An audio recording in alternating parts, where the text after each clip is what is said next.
All right, guys, so this isn't my typical type of video. I'm normally attempting to do a vlog, or I'm always busy doing something in my videos, but this is the first time I'm actually trying to do the sit down style video. So bear with me, guys. No, this is not the typical my business went viral on social media. It blew up overnight and I made so many sales. Yeah, no, this is my point of view of 2024 of how my business went, things I wish I would have known to begin with, or things I would have done I wish I would have done in the beginning. Because it's a lot that I could have done better, but I didn't do. And I'm hoping for someone else starting out that I can help you to not make the same mistakes that I made. Some of them you might have heard from other people before because I do watch YouTube a lot. And so I know that other creators have mentioned the same thing. But this is just my perspective, my point of view. Do not come for me or anything. This is just my opinion. If that's something you're interested in, please stay tuned for more. If not, I guess I'll catch you in the next vlog. But let's get into the video. So I didn't really want to make this a long video. And if you see me looking down, it's because I have my notes that I had written out for this video. And so I'm looking over it so that I can basically get a gist of what I really wanted to say so I don't stray too far from topic. So the first thing I wanted to get into is working a 9 to 5 while starting your own online business. I know it's a little tricky subject for most people, but hear me out. So I know it can be a good thing to have that inflow of cash, especially when you're just starting out. And if you need cash flow to fund your business in the beginning, I know having that 9 to 5 is a saving grace. However, we cannot think of our 9 to 5 as a backup or something to fall back on. At least I'm working my 9 to 5. I have something to fall back on, so it doesn't even matter if I do this much in sales or if it takes off until that much in sales. No, your business should take priority if this is something that you want to do. Take it from me right now. If you look at your 9 to 5 as your backup, then that's literally it. It doesn't even stay a backup at that point. It's like that crutch. Someone broke their leg and now they're walking with a crutch. Oh, that's what that 9 to 5 is, because they're now depending on that 9 to 5. No, you need to think of your business as your main source of income and you need to be making it thrive. Because if you don't, then it's going to be half-assed. You're going to end up half-assing your business, and that's not something that you want to do. I did it because I was like, well, I got a job. So at the end of the day, I will still make money regardless. I'm just doing this because I really love it. But I learned right then and there, that's not how that's going to work. I had to correct that mindset. So I cannot go into 2025 with that mindset. I refuse to do it because my business is going to be my priority job. Sorry if you guys are hearing my AC unit. It kicked in just now, the heater, and it's pretty loud, but if you're hearing that, then that's what it is. So first point is, do not think of your 9 to 5 as a backup or something to fall back on just in case. If you keep a fail-safe, I promise you, you're not even going to attempt half the work that you should have done because you have a backup and you don't have to really worry about it. All right. Tip number 2. Now this one, I know for a fact that you've heard it before, and it is stepping outside of your comfort zone. Also something I need to, well, as I said in the beginning, these are all stuff that I have to work on myself. So bear with me because it's like the pot calling the kettle black over here. Whatever. But I know you've probably watched 20,000 different videos and they've all told you you have to get out of your comfort zone to be able to thrive in your business. I know it's a daunting, I know that this task might seem a little daunting, but I promise it was the main villain of my story. I refused to step out of my comfort zone too far, and so I ended up not doing everything that I could have done for my business, because it wasn't really until the end of the year that I started going to markets and stuff. I didn't waste any energy in the beginning of the year trying to do markets, and I probably should have. But I did step out of my comfort zone. I did start going to markets. I've been signing up for more and more markets. 2025 will be my markets, but the main villain of my story is my comfort zone. I had to learn to get out of it because we get in our heads too often, and if it's not comfortable to us, we won't do it. And that's where we tend to mess up. We will be making videos and stuff to post online, but maybe you rewatch it and you're like, oh, I don't know, this isn't me.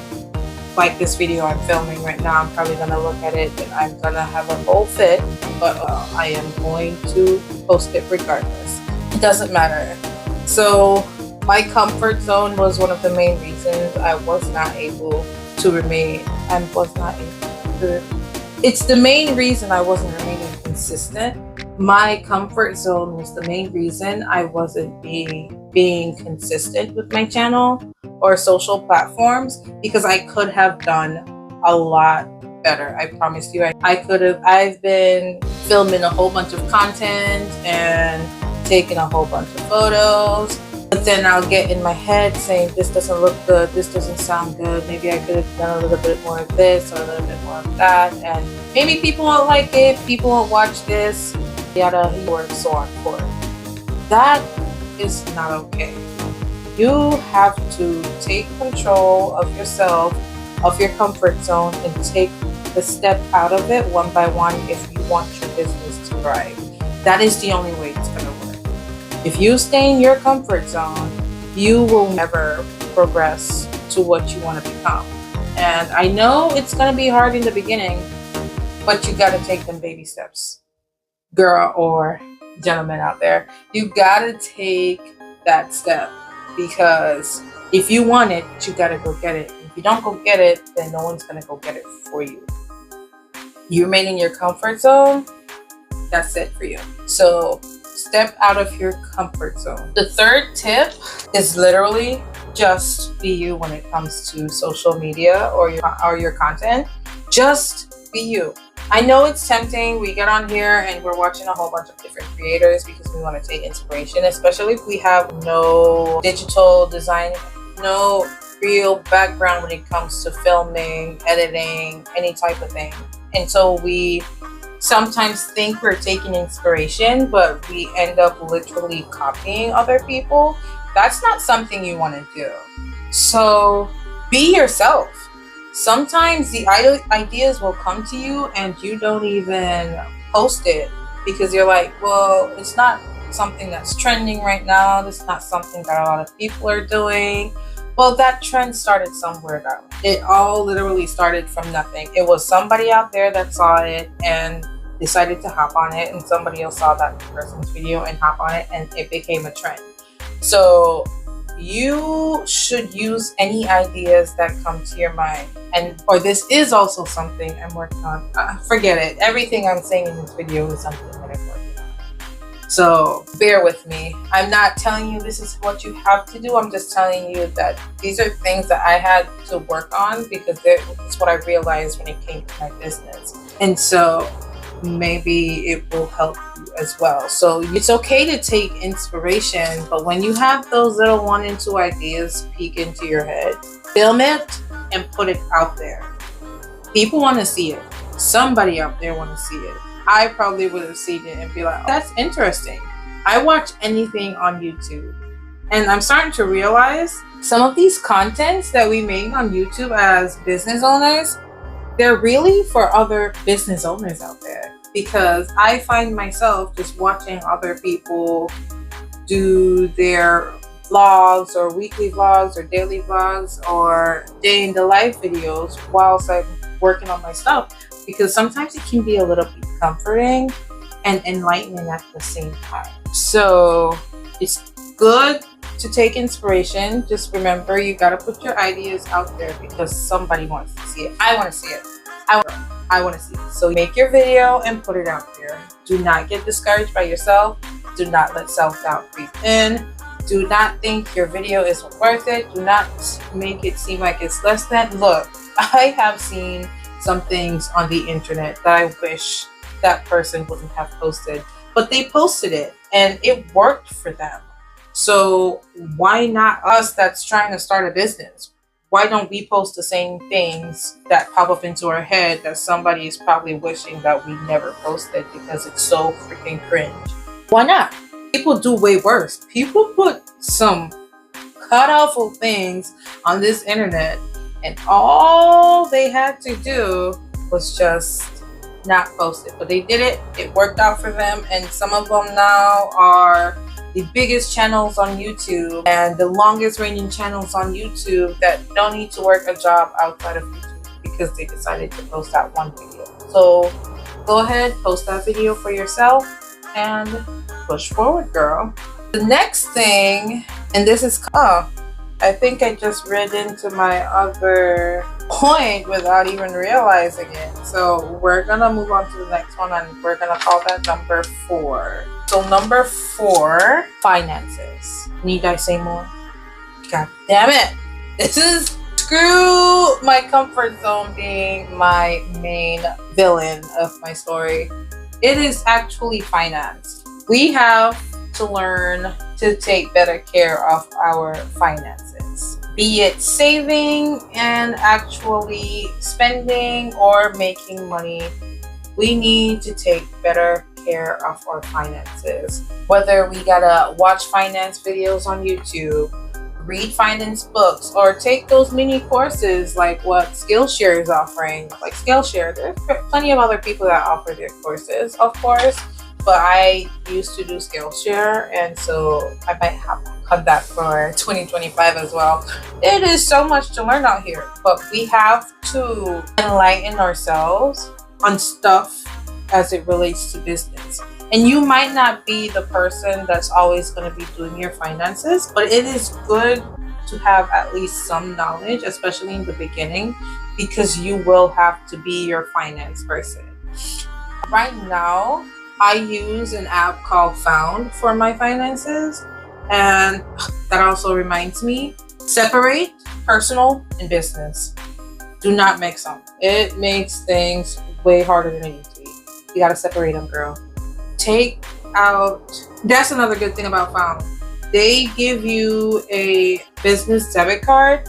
So if you load your money up onto your Found account, then you don't have to worry about spending stuff for your business from your personal account and then having to save that receipt so you can, when it comes tax time.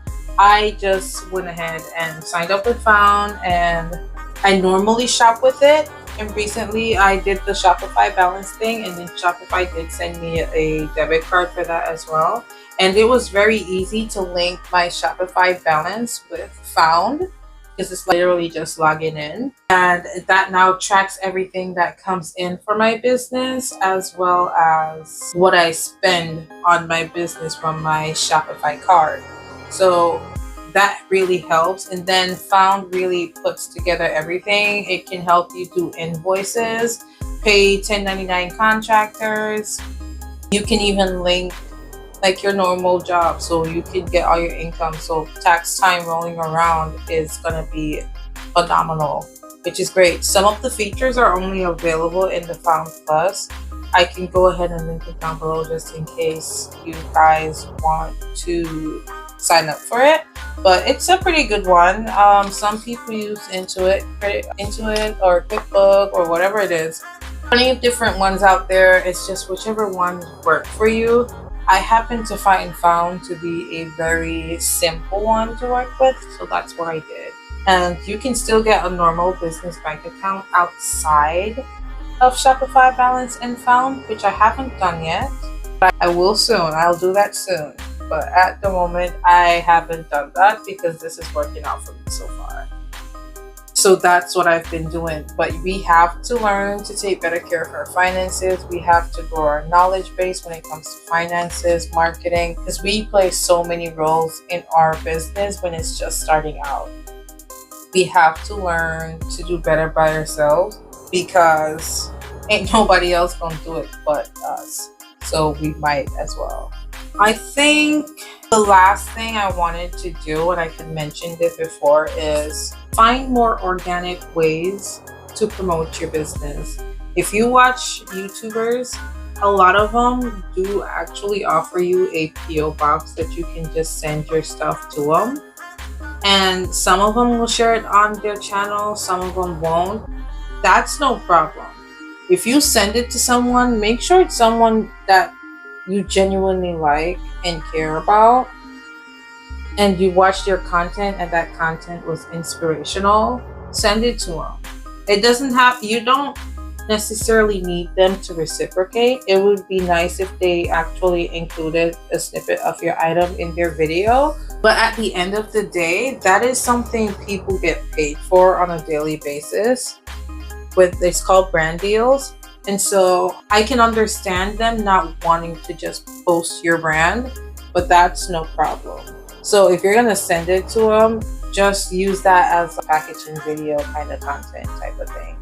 And if they end up making a video about it, then that is just great. Also, markets, pop-up shops. Those are great ways to test the waters and see if people really like your products, this, that, and the third. It really, I want to tell you now, your first market will let you know if you really want to do this or not. Because that first organic sale of someone just walking up to your stall and going, oh, how much is this? I want to buy this. And they actually buy it.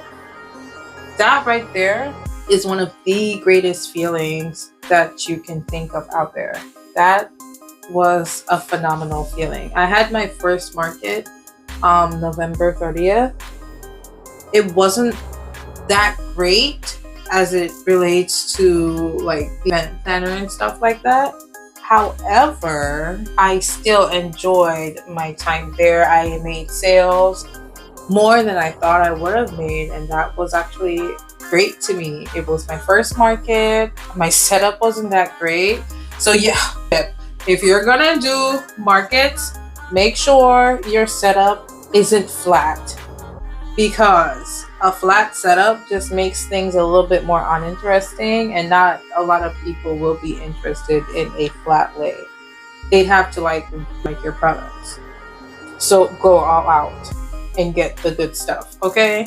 Going on pop-up markets, those are good organic ways to get yourself out there, meet new people. People take your business cards, maybe they go on your website later, or they pass it around to their friend who they know likes that stuff.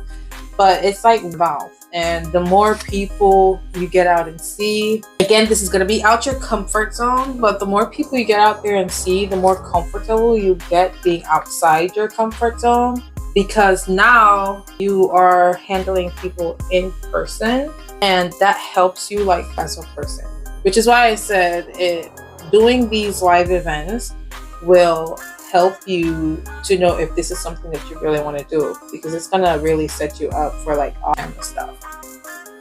Like, look at me, I'm sitting here talking for a long while. My mom watches my channel, and I know when she watches this, she's gonna say, you're like one of those annoying YouTubers that always talk and never really get to the point.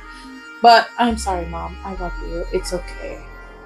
I'm talking. I'm on YouTube, and I'm going to keep talking. But those are like the main tips that I had. I didn't really go verbatim as I wrote it in the book, so it was kind of pointless to have the book, but at least I do think I got my point across. Oh, I think I'm thirsty. I think I got my point across for what I needed to say, or at least the major things that I needed to say. So for 2024, for my business, I wish I had stepped out of my shell more. I wish I had posted more content, with more people, send out more packages, like PR packages, to people that I watch on YouTube who actually offer you their PO box so you can send them stuff. And if they genuinely like your product, then they will promote your products. But if they don't, then okay. My whole point of sending it was to like, you know, that, hey, I do like watching you on YouTube, because I don't feel the need to send my stuff to everyone either, because I watch a lot of YouTubers, but not everyone really sits with me. It's ones that really inspire me that I would love to send my stuff out to. And so I will be doing more of that and like appreciation. I'm also trying to do more in-person events, so a lot more markets I will be signing up for. I already have one lined up for January, and there are like more coming up. That's one in February and two in March. I'm deciding between the two in March which one I wanted to do, because those two were pretty expensive to book, and so I'm debating which one I want to do. I kind of which one I want to go for, but I will have to really think about that part. However, it's never really a bad experience to get out there. Now, you might not make the $1 million sales like some people on YouTube. You might not make the $11,000 day or the $10,000 day, but promise you, all sale will feel beautiful. And it might be discouraging at first to see other booths beside you like get more sales, but at the end of the day, you just gotta stay optimistic and do what you need to do. Be that courteous person. Greet everybody that comes by, even if they're not stopping at your booth. It's always nice to get wrapped up in a conversation and buying something from you anyway. So remember to engage with people that's coming by, talk to people. That's the same thing as engaging. But yeah, engage people, about your products. Make sure your prices are up so people can see. Now, it's nice if you want them to talk to you to just not put your prices out there, but it doesn't matter. Some people will get deterred by the price, and some people will still shop. Some people will care, some people won't. So it's just depending on which customers you get. Hopefully you do not get any customers that decides to haggle you on your price. You need to stick to your price because you're the one that knows how you broke your back to get your products at that market. So do not let anybody tell you that you have to drop your prices because this is too expensive and they can go get it out of Walmart. I never want to be that person that says, well, go ahead and go to Walmart. But I probably couldn't find my stuff exactly in Walmart. You might find something that seems a little bit more flat. But yeah, sorry, I refuse to haggle my prices because it took a lot for me to get to this point, and I refuse to bargain on my price. It's pretty much expensive these days. Getting inventory is expensive, especially if you're a handmade business and you sew. Girl, that back. You know what I'm talking about. Girl, that back is killing you. Yeah, I'm breaking my back to sew all this. I'm sorry if I don't feel like giving you a 50% discount every 2 seconds. But I think that's it for this video. Thank you guys for watching. Thank you if you made it this far. Happy you made it this far. This is a type of video that you guys are interested in seeing more of, then please go ahead and leave a comment down below. If you guys have any questions about anything, feel free to also comment down below and I'll respond as much as possible. I don't think there's anything else I can really say for this video, actually. Not much I can really say, but thank you guys for watching. Thank you for taking the time out of your busy day to actually watch my video. Hope you guys learned something. If you did, please tell me your favorite key point down below. Which one you've heard before or haven't heard before, and let me know if you need me to make a more in-depth video on any topic, and I would be happy to. Besides that, once again, thank you guys and have a wonderful evening or morning whenever you get to watch this. Bye, see you in the next one.